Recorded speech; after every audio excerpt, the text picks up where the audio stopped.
idol, may dumating na tayo na Gen 4 ng Amber Barrel, 20 inches. Ito na siya. Kahapon lang ito dumating, so kanina lang natin na ikabit.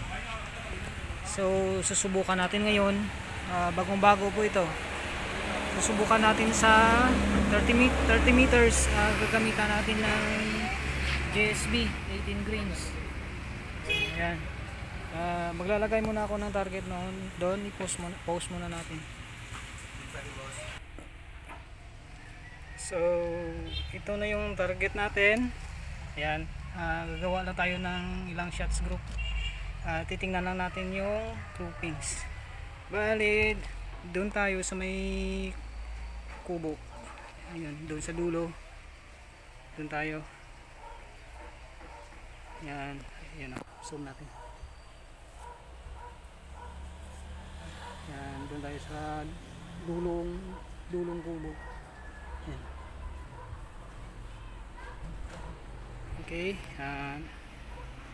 lagay ko muna yung cellphone. Pause muna.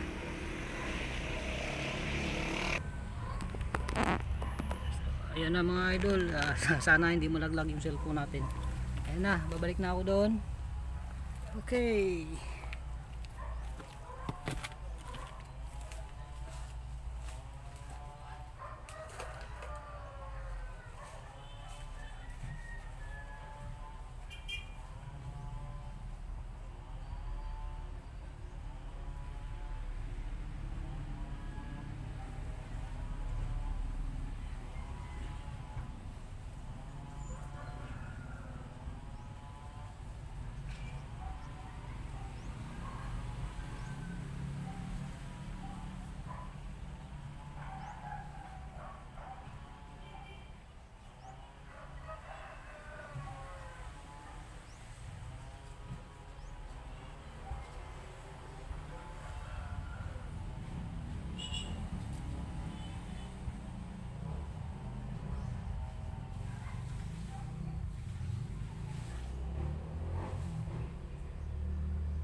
So ito na mga loads, initial testing natin. Ayan, ito dito nag-leading pa siguro ako kasi siruin ko yung ginamit ko yung Astro, pero hindi nagalayo yung tama nila sa Astro at saka GSB.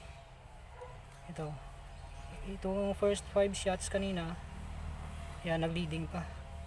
Tapos ito yung huling group shot natin, 5 shots group. Bali ganito lang po kalaki yung pellet GSB, 30 meters.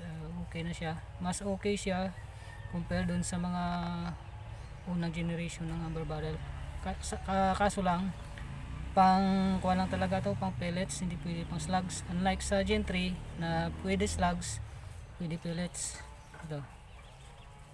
Oh. Kasi sinubukan ko kanina, tinry ko ng slugs sa 25 meters. Yung patama niya is keyhole.